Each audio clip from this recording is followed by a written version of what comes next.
दोस्तों, चंदन नगर नाम का एक छोटा सा राज्य था। वहाँ के राजा का नाम चंद्रभान था। एक दिन राजा चंद्रभान ने अपने सेनापति मदन को महल में बुलाया। सेनापति मदन महल में राजा के सामने उपस्थित हुआ। महाराज की जय हो। क्या हुआ महाराज, आज आपने इस सेनापति को कैसे याद कर लिया? कहीं राज्य पर कोई संकट आया है या फिर किसी दूसरे राज्य पर आक्रमण करना है? बताइए महाराज। राजा चंद्रभान बोला, ना ही आक्रमण करना है सेनापति और ना ही हमारे राज्य पर कोई हमला हो रहा है। मैंने तुम्हें यहाँ पर एक बहुत ही जरूरी काम के लिए बुलाया है। सेनापति मदन बोला, तो आज्ञा दीजिए महाराज, आपका बताया हुआ कोई भी काम मैं पूरा कर लूंगा। राजा ने कहा, तो सुनो, तुम्हें अपने कुछ सबसे अच्छे सैनिकों का एक समूह बनाना है और फिर किसी को ढूंढने के लिए निकलना है। मदन बोला, ढूंढने के लिए? पर किसको ढूंढना है महाराज? कोई कैदी जेल से फरार है क्या? राजा ने कहा, कैदी नहीं सेनापति, एक चिड़िया है जो हमारे महल से उड़कर कहीं भाग गई है। चिड़िया? महाराज, आप यह क्या कह रहे हैं? एक चिड़िया के लिए आप मुझसे सैनिक इकट्ठा करने को कह रहे हैं? भला यह कैसी बात हुई? और सेनापति को हंसी आ गई। राजा सेनापति को देखकर गुस्से से बोला, एक बार और जो तुमने हंसी निकाली तो तुम्हारा सर मैं धड़ से अलग कर दूंगा। आई बात समझ में? मदन बोला, क्षमा कीजिए महाराज, मुझसे गलती हो गई। महाराज, आप जो कह रहे हैं वही होगा। फिर राजा चंद्रभान मन में सोचने लगा, अब इसको कैसे बताऊं कि वह चिड़िया मेरे भाग्य की चाबी है। फिर राजा बोला, सुनो सेनापति, मेरे एक चित्रकार ने उस चिड़िया का एक चित्र बनाया था। यह देखो, ऐसी दिखती है वह चिड़िया, ध्यान से देख लो। चित्र देखकर मदन बोला, परंतु महाराज, यह चिड़िया तो आसमान में कहीं उड़ रही होगी और हमारे सैनिक तो ठीक से उछल भी नहीं पाते, फिर इसको कैसे ढूंढेंगे? राजा बोला, देखो, वो सब मुझे नहीं पता। मैंने जो तुम्हें आदेश दिया है उसका पालन करो। वह चिड़िया मुझे किसी भी हालत में मेरे महल में चाहिए, मतलब चाहिए। जाओ, उस चिड़िया को ढूंढ कर लाओ। जाओ। इधर उस राज्य के छोटे से गांव में मंगल नाम का एक लकड़हारा लकड़ियां काटकर गांव की तरफ जा रहा था। मंगल अपने आप से बोलता जा रहा था, हाय, क्या करूं, गांव में आजकल कोई मेरी लकड़ियां खरीदता ही नहीं। धीरे धीरे मैं तो और गरीब होता जा रहा हूं। तभी एक आदमी वहां पर आता है और मंगल से बोलता है, अरे सुनो भाई, मुझे कुछ लकड़ियां चाहिए, जरा दिखाओ, कैसी लकड़ियां हैं तुम्हारे पास? मंगल उस आदमी को लकड़ियां दिखाता है। अरे भाई, यह सब क्या बेच रहे हो तुम? यह लकड़ियां देखने में ही इतनी कमजोर लग रही है, मैं तो क्या कोई भी नहीं खरीदेगा तुम्हारी यह लकड़ियां। ऐसा बोलकर वह आदमी वहां से चला जाता है। आदमी के वहां से चले जाते ही मंगल उदास हो जाता है और लकड़ियां बेचने के लिए आगे निकल जाता है। उसकी एक भी लकड़ी नहीं बिक पाती। शाम होते ही वह घर लौट आता है। घर आते ही मंगल की पत्नी कमला बोली, अरे आ गए आप वापस, कैसा रहा आपका दिन आज? मंगल बोला, आज का दिन बहुत बेकार रहा भाग्यवान, आज तो एक भी लकड़ी नहीं बिक सकी। मंगल की पत्नी बोली, हे भगवान, पता नहीं क्यों बहुत दिनों से यही हो रहा है। अगर ऐसे ही चलता रहा तो पैसे कहां से आएंगे और हम खाएंगे क्या? मंगल बोला, कोशिश करने के अलावा हम और भी क्या कर सकते हैं? तुम ज्यादा चिंता ना करो, ऊपर वाले हैं हमारे साथ। तुम देखना, बहुत जल्दी ही हमारा दुख खत्म हो जाएगा। अगले दिन मंगल फिर से जंगल में लकड़ियां काट रहा था। तभी एक चिड़िया उसके आसपास आकर उड़ने लगी। अरे, यह चिड़िया कहां से आ गई? भाग यहां से, मुझे लकड़ियां काटने में दिक्कत हो रही है, चल जा यहां से। मंगल बहुत कोशिश करता रहा पर वह चिड़िया वहां से नहीं भागती। कुछ देर बाद मंगल लकड़ियां उठाकर अपने सर पर रखता है और गांव की तरफ चल देता है। वह चिड़िया भी उसके पीछे पीछे जा रही थी। उस चिड़िया को देखकर मंगल बोला, अरे यह चिड़िया कब से मेरे पीछे उड़ रही है? इतना बड़ा गांव है पर इसको मेरे ही सिर पर मंडराना है। कुछ देर बाद वह चिड़िया मंगल के आसपास नहीं दिख रही थी। मंगल को लगा कि वह चिड़िया चली गई है, पर असल में वह चिड़िया मंगल के सर पर जो लकड़ियों का ढेर था उस पर बैठ गई थी। थोड़ी देर बाद एक आदमी आता है और मंगल से लकड़ियां खरीद लेता है। चलो, यह तो अच्छा हुआ कि बहुत दिनों बाद कोई ग्राहक मिला। आज घर जाऊंगा तो मेरी पत्नी बहुत खुश हो जाएगी। थोड़ी देर बाद एक आदमी और आता है। अरे लकड़हारे, तुम्हारी लकड़ियां मजबूत तो हैं? जी हाँ, एकदम मजबूत हैं। बताइए कितनी दूं? एक काम करो, सब दे दो। मेरे घर में बहुत सारे मेहमान आने वाले हैं, तो खाना बनाते समय ईंधन के रूप में ज्यादा से ज्यादा लकड़ियां चाहिए होंगी। जी जी, बिल्कुल देता हूं। मंगल जैसे ही अपने सर से लकड़ियां उतारता है, अरे यह क्या, यह अभी तक यहीं बैठी है, भाग जाए यहां से। वह आदमी मंगल से बोला, अरे अरे, इसे क्यों भगा रहे हो? देखो तो कितनी प्यारी चिड़िया है। मंगल बोला, जी जी ठीक है, नहीं भगाता हूं। मंगल उस आदमी को लकड़ियां देता है और पैसे लेकर घर की तरफ आने लगता है। वह चिड़िया भी मंगल के पीछे पीछे ही आ रही थी। आज तो बहुत सारे पैसे मिल गए। आज का दिन सच में काफी अच्छा था। मंगल के घर पहुंचते ही कमला बोली, अरे आ गए आप? मंगल खुश होकर बोला, आज का दिन काफी अच्छा रहा। सारी लकड़ियां बिक गईं और बहुत सारे पैसे आ गए। कमला बोली, यह तो कमाल हो गया। आज तो शायद भाग्य ने आपका साथ दिया है। मंगल बोला, हाँ भाग्यवान, तुम सही कह रही हो। आज तो मेरा भाग्य ही खुल गया। मंगल और कमला दोनों आपस में बात कर रहे थे, पर उस समय वह चिड़िया वहीं आसपास उड़ रही थी। अरे मैं कब से देख रही हूँ, ये चिड़िया क्यों हमारे आसपास घूम रही है? अरे हाँ, आज दिन भर से देख रहा हूँ ये चिड़िया मेरे आसपास ही घूम रही है। मंगल की बातें सुनकर कमला कुछ सोच में पड़ गई। तब मंगल बोला, क्या हुआ भाग्यवान, तुम क्या सोच रही हो? कमला बोली, सोच कर देखिए ना, हर दिन आप लकड़ियां बेचने निकलते थे तो एक भी लकड़ी नहीं बिक पाती थी, लेकिन आज जब ये चिड़िया आपको मिली तो इतनी सारी लकड़ियां एक साथ बिक गई और हमारे पास पैसे आ गए। इसका मतलब समझते हैं आप? मंगल बोला, मैं तो कुछ समझ नहीं पाया हूं, तुम ही बता दो क्या है इसका मतलब। कमला ने कहा, इसका मतलब है कि यह चिड़िया हमारे लिए भाग्यशाली है।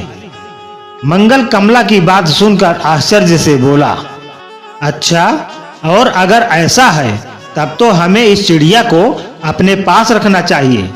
कमला बोली, हाँ। और फिर कमला अंदर से चावल का डब्बा लेकर आती है और अपने घर में बने चबूतरे पर डाल देती है। वो चिड़िया चबूतरे पर आकर चावल चुगने लगती है। तभी मंगल के घर एक आदमी आता है। अरे श्याम, इतने दिनों बाद बताओ कैसे आना हुआ? कुछ नहीं भाई, मैं तो तुम्हें यह पैसे लौटाने आया हूँ जो तुमने 1 साल पहले मुझे दिए थे। अच्छा, मुझे याद आया, मैंने तुम्हें पैसे उधार दिए थे। माफ करना मंगल भाई, मुझे वापस देने में देरी हो गई है। यह लो, अपने पैसे वापस ले लो। अच्छा, अब मैं चलता हूँ, बाद में मिलते हैं। तभी कमला बोली, अब तो मुझे पूरा यकीन हो गया है कि यह चिड़िया सच में हमारे लिए भाग्य की चाबी है। देखा आपने, मैंने तो पहले ही कहा था कि यह चिड़िया हमारे लिए भाग्यशाली है। जो आदमी 1 साल से हमारे पैसे नहीं लौटा रहा था, उसने आज आकर पैसे लौटा दिए। यह चमत्कार तो इस चिड़िया के भाग्य से ही हुआ है। मंगल और कमला उस चिड़िया को अपने घर में पालने लगते हैं। इधर सेनापति मदन ने 8-10 सैन्य का एक समूह बनाया और कहा, सावधान, यह देखो एक चिड़िया का चित्र है। सब लोग इसको ध्यान से देखने लगे और इसको देखने के बाद हर एक गांव में जाओ और इस जगह जाकर देखो कि ऐसी चिड़िया कहीं है या नहीं। ऐसी चिड़िया जहां भी दिखे उसको पकड़ के इस पिंजरे में बंदी बनाकर ले आओ। ध्यान से देख लो चित्र और यह पिंजरा लो। मदन हर सैनिक को एक एक पिंजरा दे देता है और फिर सभी सैनिक चिड़िया को ढूंढने निकल जाते हैं। एक सैनिक ढूंढता ढूंढता मंगल के घर के पास पहुंच जाता है। वह दूर से देखता है कि कमला आंगन में बैठी हुई है और चबूतरे पर उस चिड़िया को दाना डाल रही थी। यह तो वही चिड़िया है जिसका चित्र सेनापति ने दिखाया था। सुनो, मुझे महाराज के सेनापति ने यहाँ भेजा है और मैं इस चिड़िया को लेने आया हूँ। सैनिक की बात सुन कमला बोली, क्या हुआ, क्या बात है? और मंगल से बोली, अरे जरा देखिए ना, यह कह रहे हैं कि इस चिड़िया को ले जाने आए हैं। नहीं नहीं, कैसे संभव है? मैं इस चिड़िया को किसी को नहीं देने वाला। तुम अभी के अभी यहाँ से चले जाओ। तुम्हें जो करना है कर लो, मैं यह चिड़िया तुम्हें नहीं देने वाला। देखो, मेरे सेनापति का आदेश है, तुम मुझे यह चिड़िया दे दो, वरना अच्छा नहीं होगा। तुम्हें जो करना है कर लो, मैं यह चिड़िया तुम्हें नहीं देने वाला। मंगल लाठी उठा लेता है और उस सैनिक के सामने डटकर खड़ा हो जाता है। यह तो अपनी जिद पर अड़ा हुआ है। बिना सेनापति के आदेश के मैं इस पर हमला नहीं कर सकता, पर यह जरूर मुझ पर हमला कर देगा। अभी यहाँ से निकलना ही सही होगा, मेरे लिए ठीक है। मैं यहाँ से चला जाता हूँ। सेनापति मदन एक पेड़ के नीचे बैठा हुआ था। अपने आप से कह रहा था, हे भगवान, क्या खराब किस्मत पाई है मैंने। सेनापति होकर जंग लड़ने के बजाय चिड़िया ढूंढते फिर रहा हूँ और यह चिड़िया भी न जाने कहाँ चली गई। इतने सारे सैनिक लगा दिए मैंने, हर जगह ढूंढा, पर यह चिड़िया का पता नहीं कहाँ फुर होकर उड़ गई है। मिलने का नाम ही नहीं ले रही है। तभी वह सैनिक आकर बोला, सेनापति जी, मुझे वह चिड़िया मिल गई है। क्या? सच में? कहाँ है वह? यहाँ से थोड़ा दूर एक लकड़हारे का घर है, उसी ने उस चिड़िया को पाला हुआ है। तो तुम उस चिड़िया को लेकर यहाँ क्यों नहीं आए?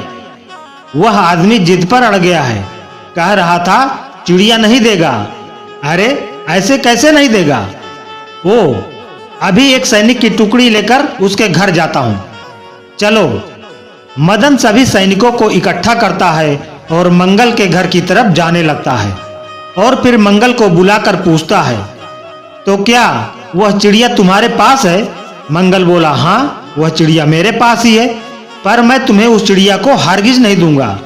देखो, मैं सीधी तरह तुम्हें बोल रहा हूँ, वह मुझे दे दो, वरना मेरे साथ ये जो सैनिक हैं, ये तुम्हारा बहुत बुरा हाल करेंगे। अरे यह सैनिक मुझे नुकसान पहुंचाना चाहते हैं। बचाओ, बचाओ, कोई मुझे बचाओ। मंगल जोर जोर से शोर मचाने लगा। अरे बाप रे, यह तो शोर मचाने लगा। मंगल के शोर मचाने पर उसके पास पड़ोस और गांव वाले इकट्ठा हो जाते हैं। अरे मंगल भाई, क्या हुआ और तुम शोर क्यों मचा रहे हो? यह सैनिक आए हैं मुझसे यह चिड़िया छीन कर ले जाना चाहते हैं। यह चिड़िया मेरी है, इसको मैंने पाला है। तभी मदन बोला, देखो सब लोग, राजा का आदेश है, मुझे इस चिड़िया को ले जाना ही पड़ेगा।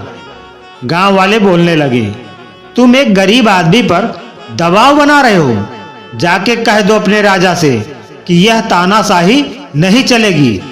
अपनी प्रजा को धमकाना एक राजा को शोभा नहीं देता। जाओ।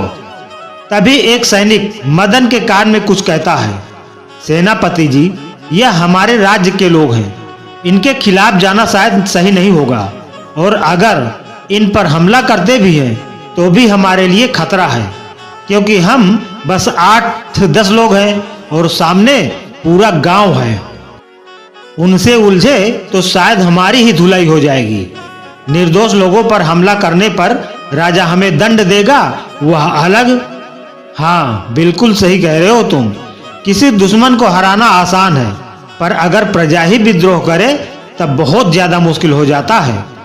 अभी हमें यहाँ से चलना चाहिए। चलो। मदन सभी गांव वालों से माफी मांगता है। देखिए, मेरा इरादा इस व्यक्ति को धमकाने या नुकसान पहुंचाने का नहीं है। मैं बस राजा के आदेश का पालन कर रहा हूँ। महाराज ने कहा है कि इसके घर में जो चिड़िया है वह उन्हें चाहिए, बस मैं वही लेने आया था। तभी मंगल बोला, आज राजा किसी और की पाली हुई चिड़िया मांग रहा है, कल को हमारे घरों की संपत्ति मांगेगा। ऐसा नहीं चलेगा। तुम चले जाओ यहाँ से और राजा से कहना कि अपनी प्रजा पर दबाव बनाना ठीक नहीं है। मदन बोला, जी ठीक है, मैं अपने सैनिक को लेकर यहाँ से चला जाता हूँ। मदन और उसके सैनिक वहाँ से चले जाते हैं। मंगल सारे गांव वालों से कहता है, आप लोगों का बहुत बहुत धन्यवाद। अगर आज आप लोग न होते तो यह सेनापति न जाने क्या करता मेरे साथ। अरे मंगल, तुम एक ईमानदार व्यक्ति हो। तुम पर कोई दबाव बनाएगा तो पूरा गांव तुम्हारा साथ देगा। इधर मदन राजा के महल में पहुंचा और सारा किस्सा सुनाया। महाराज, वह चिड़िया मिल गई और वह एक लकड़हारे के घर में है।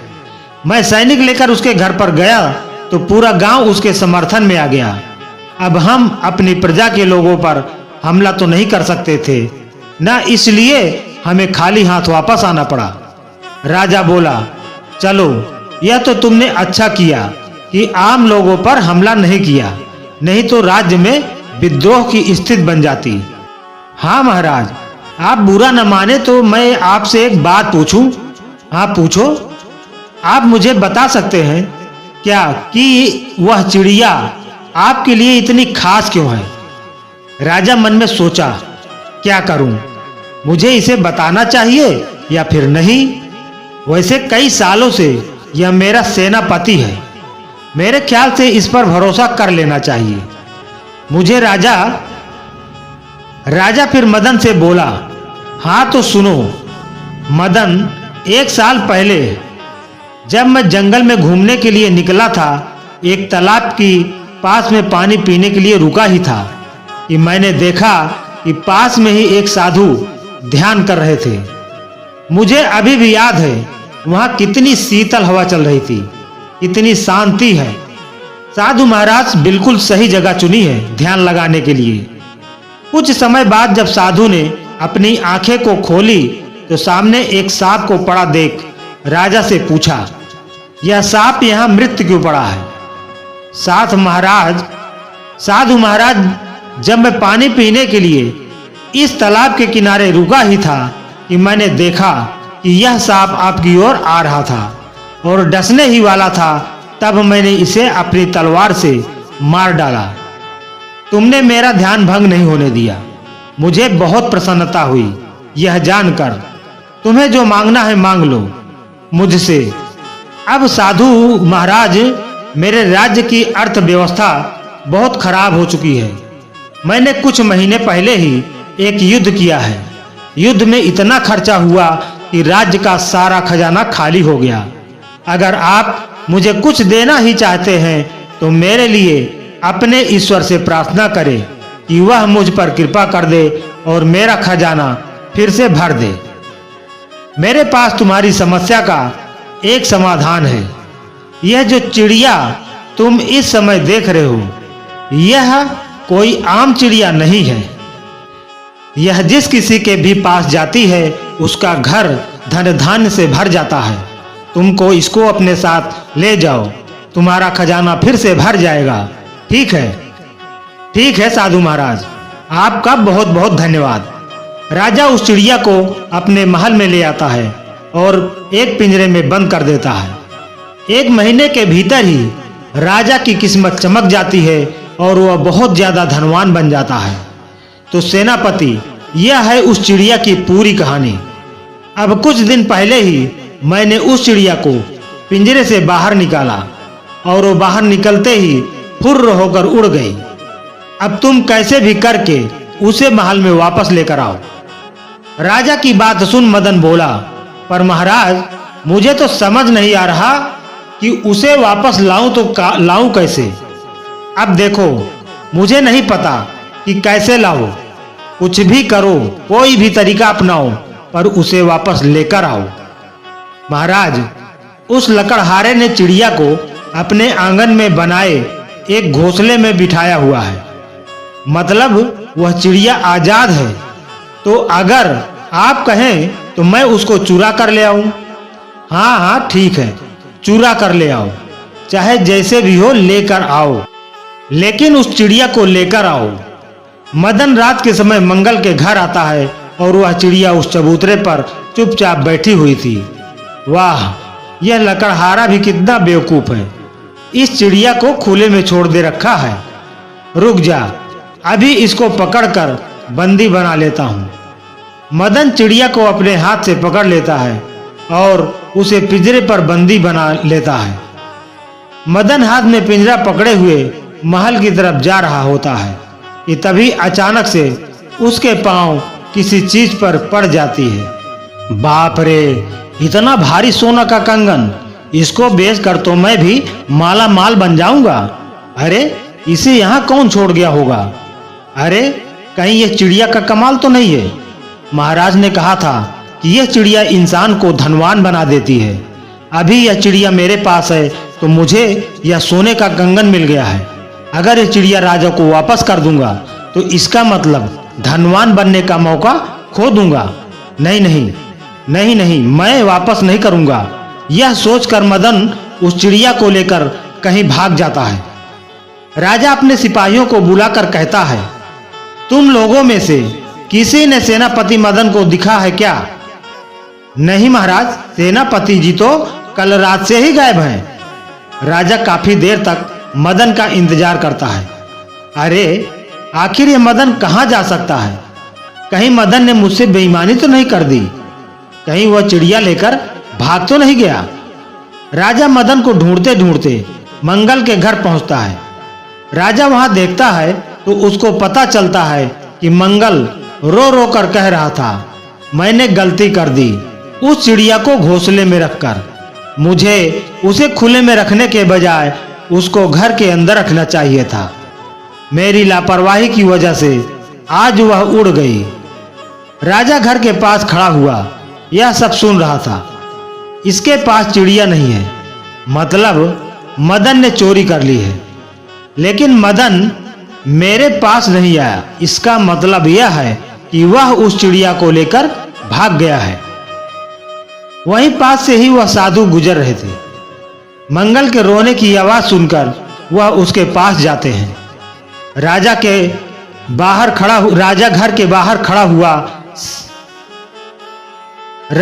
के बाहर खड़ा हुआ सब कुछ देख रहा था। साधु महाराज मंगल से पूछते हैं, क्या हुआ, तुम रो क्यों रहे हो? मंगल साधु को सारी कहानी बताता है।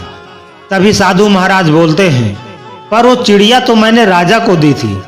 लगता है उस चिड़िया की चंचलता फिर से जागी और वह इसके पास आ गई। तभी राजा मंगल के घर आता है। प्रणाम मुनिवर।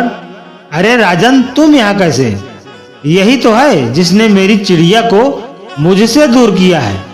देखो, मैंने अपने सेनापति को कहा था चिड़िया चुराने को, पर वह चुरा कर मेरे पास आने के बजाय उसको लेकर कहीं भाग गया। तभी साधु की नजर दूर से आ रही उस चिड़िया पर पड़ती है।